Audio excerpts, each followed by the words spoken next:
जरा याद करिएगा दोस्तों, अभी से ठीक 48 घंटे पहले आपके अपने चैनल रिपोर्टर जी ने वसुंधरा राजे सिंधिया और पीएम मोदी की मुलाकात को लेकर एक खबर दिखाई थी। अब वो खबर सच होती दिखाई दे रही है। हमने पहले ही कहा था, वसुंधरा राजे सिंधिया से जो नरेंद्र मोदी की मुलाकात हुई है, यूं ही नहीं हुई है, क्योंकि यह मुलाकात लंबे समय से अटकी हुई थी, क्योंकि यह मुलाकात आम नहीं थी। कभी भी मोदी और शाह वसुंधरा राजे सिंधिया से मुलाकात करना मुनासिब नहीं समझते थे। चलिए थोड़ा पलटकर आपको वो बात भी बता देते हैं। राजस्थान में विधानसभा चुनाव हुए, उसके बाद चुनाव के परिणाम आए। महारानी से नाराजगी इससे पहले से ही थी और इसी के चलते परिणाम आने के बाद राजनाथ सिंह को राजस्थान भेज दिया गया था कि आप जाकर पर्ची थमा दीजिए, हम नहीं मिलेंगे जाकर। खैर वो समय भी मोदी और शाह का अलग था। 303 सांसदों वाला आभा मंडल था। आरएसएस भी उस वक्त बीजेपी के आगे पिद्दी समझा जा रहा था। लेकिन अब आभा मंडल टूट गया है। अब हुआ कुछ यूं कि आभा मंडल के अहंकार में ही 63 सीटें खाते से निकल गई। ऐसा कहा जाता है क्योंकि अब 240 ही बीजेपी के खाते में है। और इसके बाद यहां नरेंद्र मोदी साहब समझ गए कि अब आरएसएस के दबाव को झेलना होगा। पहले खबर आई कि राष्ट्रीय अध्यक्ष पद की दौड़ में पहली बीजेपी की महिला अध्यक्ष के तौर पर उनका नाम चल रहा है, उनका मतलब वसुंधरा राजे सिंधिया का। लेकिन मोदी शाह इसे कतई बर्दाश्त नहीं कर पाएंगे, ऐसा सुनने में आया। खासकर 3 से 4 नाम ऐसे हैं जिसके लिए कभी भी हामी नहीं भर पाएंगे। इसलिए ना चाहते हुए भी अपने प्रिय और अपने लाडले भजनलाल शर्मा को किनारे करने के लिए तैयार हो गए। ये मुलाकात यूं ही नहीं, अलग अलग कयास थे, लेकिन इन सब के बीच पुख्ता बात जो है वह आप तक मैंने 48 घंटे पहले ही पहुंचा दी और उसी पुख्ता बात पर फिर बात करने वाला हूं। दरअसल वसुंधरा राजे का युग फिर से राजस्थान में लौटने जा रहा है। नमस्कार, मैं हूं राज के वर्मा और आप देख रहे हैं रिपोर्टर जी की स्पेशल रिपोर्ट, राजस्थान में राजे सरकार। खैर उसी तस्वीर पर चलते हैं। यह मुलाकात सोचिए, आप खुद भी जानते होंगे, जो राजस्थान में मुझे देख रहे हैं वो जानते होंगे कि वसुंधरा राजे सिंधिया को क्यों पसंद नहीं किया जाता और खासतौर पर मोदी और शाह से वसुंधरा राजे सिंधिया के कैसे रिश्ते हैं, वो कितना उन्हें पसंद करते हैं। तमाम चीजें हैं, वजह मैं पहले भी बता चुका हूं, आगे जाकर वीडियो में दोबारा बताऊंगा। लेकिन फिलहाल आपको बता दूं, इस मुलाकात ने काफी कुछ बता दिया है, स्पष्ट कर दिया है, क्योंकि लोकसभा चुनाव के नतीजे आने के फौरन बाद ही लगातार वसुंधरा राजे सिंधिया के गुट के वो लोग जिन्हें भजनलाल शर्मा की सरकार में न केवल शामिल नहीं किया गया बल्कि ऊपर से लगातार उन्हें किनारे लगाया जा रहा था। देखते ही देखते सारी चीजें बदली और अब ये वक्त है कि वसुंधरा राजे से जुड़े हुए जो उनके करीबी लोग हैं, जो वरिष्ठ नेता भी हैं बीजेपी के, लेकिन वो वसुंधरा के करीबी है, इसलिए उन्हें मंत्रालय में शामिल नहीं किया गया। अब उनकी लॉटरी लगने जा रही है। इस मुलाकात के फौरन बाद ही खबर आई है, खबर देखिए दैनिक भास्कर की, वसुंधरा के करीबियों को मिल सकता है मंत्रिमंडल में मौका। कृपलानी रेस में राठौर को नई जिम्मेदारी की तैयारी, राजनीतिक नियुक्तियों में भी फेरबदल संभव। यानी जो कल तक कहा जा रहा था पिछले साल दिसंबर में चुनाव नतीजे आने के बाद की वसुंधरा का युग खत्म हो चुका है, अब वो इस बात की पुष्टि करते नजर आ रहे हैं कि हां, वसुंधरा का युग वापस आने जा रहा है। थोड़ा देर हुई, तकरीब 1 साल बीत गया, 1 साल से ज्यादा ही होने जा रहा है। वैसे तो जनवरी में 1 साल पूरा कंप्लीट होगा जब मंत्रिमंडल की मोहर लगी थी। दिसंबर महीने के आखिर तक, मतलब यह मैं मान रहा हूं कि हो सकता है कि फेरबदल हो जाए।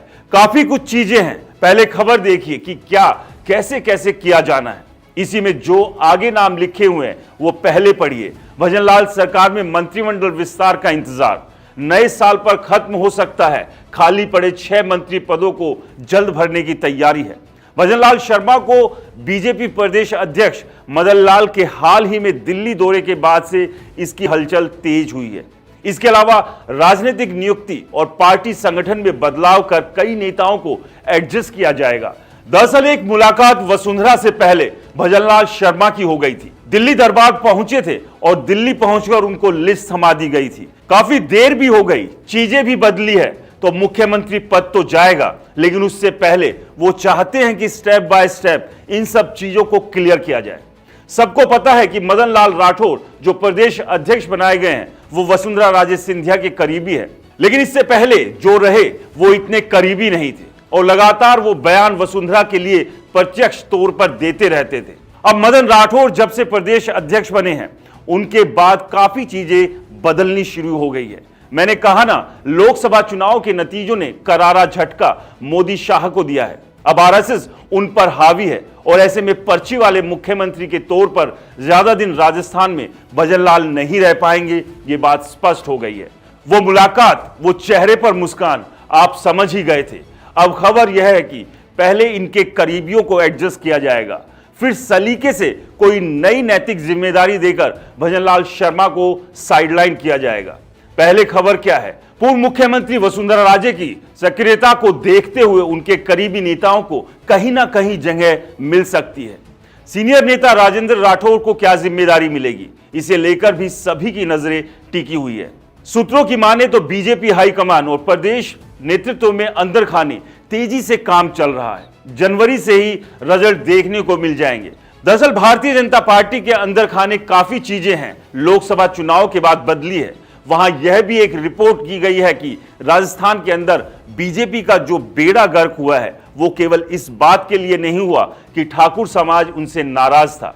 तो फिलहाल ये तमाम जो चीजें निकलकर सामने आ रही है, यही बदलाव की आहट है, जिसका जिक्र मैंने अपनी पिछली वीडियो में भी किया था और उसका असर दिखने लगा है। यानी एक दो दिन पहले हमने जो खबर दिखाई उसी को लेकर पुख्ता सबूत अब आपके सामने आ गए हैं। अच्छा, कैसे क्या, थोड़ा इसे समझ लेते हैं। देखिए, 3 स्टेप में बदलाव होंगे। मंत्रिमंडल विस्तार को लेकर पहले कहा जा रहा था कि लोकसभा चुनाव के बाद और उपचुनाव से पहले भजनलाल सरकार में नए चेहरे शामिल हो जाएंगे। उपचुनाव के बाद अब विधानसभा सत्र भी शुरू होने वाला है, फिर भी मंत्रिमंडल विस्तार का इंतजार जारी है। भाजपा सूत्रों के मुताबिक भाजपा संगठन ने मिलकर एक रणनीति तैयार की। सभी तरह के बदलाव 3 स्टेप में होंगे। सबसे पहला फेरबदल संगठन में होगा, कई चेहरे बदले जाएंगे और वसुंधरा के करीबियों को एडजस्ट किया जाएगा, जिन्हें अब तक पिछले 1 साल से दरकिनार किया गया था। खबर यह है कि संगठन में कुछ विधायकों को जिम्मेदारी दी जाएगी, जिसमें वसुंधरा के जो करीबी विधायक हैं, जो पिछले कुछ महीनों से 1 साल से तकरीबन साइडलाइन किए गए हैं, उनको जगह दी जानी है। इसके बाद राजनीतिक नियुक्तियों के तहत आयोग, बोर्ड, निगम में भी नेताओं को मौका दिया जाएगा और तीसरे नंबर पर मंत्रिमंडल विस्तार किया जाएगा। यानी कुल मिलाकर वसुंधरा राजे सिंधिया की जो दिल्ली वाली मुलाकात थी और जो हमने आपको बताई थी खबर, वो महत्वपूर्ण है। लेकिन इन्होंने 3 स्टेप बताए हैं। मैं चौथा स्टेप जो आपको लगातार बता रहा हूं वो यही है कि पहले सारी चीजें क्लियर की जाएंगी, एक एक स्टेप करके, और उसके बाद वसुंधरा राजे सिंधिया को लाया जाएगा। क्योंकि बात सिर्फ लोकसभा चुनाव की नहीं, अभी जो बताया आपको, क्षत्रिय समाज नाराज था, वसुंधरा राजे मनाती तो हो जाता, वो रिपोर्ट गई थी, लेकिन रिपोर्ट के बाद देखा गया हाँ नुकसान तो हुआ, और अगर वसुंधरा को मना कर रखते तो कहीं ना कहीं राजस्थान में डैमेज कंट्रोल होता, लेकिन वो हो नहीं पाया। जब वो पहले मुख्यमंत्री हुआ करती थी या सक्रिय रहती थी, उस तरीके से करती थी। यानी कि बीजेपी समझ गई है अगर राजस्थान में सियासी तौर पर अपने आप को मजबूत रखना है तो ये मानना होगा कि वसुंधरा राजे सिंधिया बीजेपी का एक सशक्त और बड़ा चेहरा है। लेकिन बात सिर्फ इतनी भर नहीं है, बात यह भी नहीं है कि वसुंधरा राजे सिंधिया जब तक बीजेपी की कमान राजस्थान में संभालती रही, सक्रिय तौर पर पर्दे के पीछे रहकर या पर्दे के सामने रहकर, यकीन मानकर चलिए, कोई विरोध, मतलब तगड़ा विरोध नहीं करता था। लेकिन किरोड़ी लाल मीणा ने जिस तरीके से न केवल विरोध किया बल्कि जिस तरह के हालात पैदा कर दिए, उसने भी फजीहत कराई है। लगातार भजनलाल शर्मा के खिलाफ बोल रहे हैं। उस बगावत को थामने के लिए भी, उस गुस्से को शांत करने के लिए भी, वो फजीहत जो हो रही है उसे भी टालने के लिए भजनलाल शर्मा को हटाना और वसुंधरा राजे सिंधिया जैसी नेता को सामने लाना बेहद जरूरी है। अब एक तरह से जरूरी नहीं, मजबूरी भी समझ सकते हैं आप। खैर, इस वीडियो में इतना ही। राजस्थान की राजनीतिक समझ रखने वाले इस वीडियो में अपनी राय जरूर रखें, हमें कमेंट्स करें, हमें इंतजार रहेगा। नमस्कार।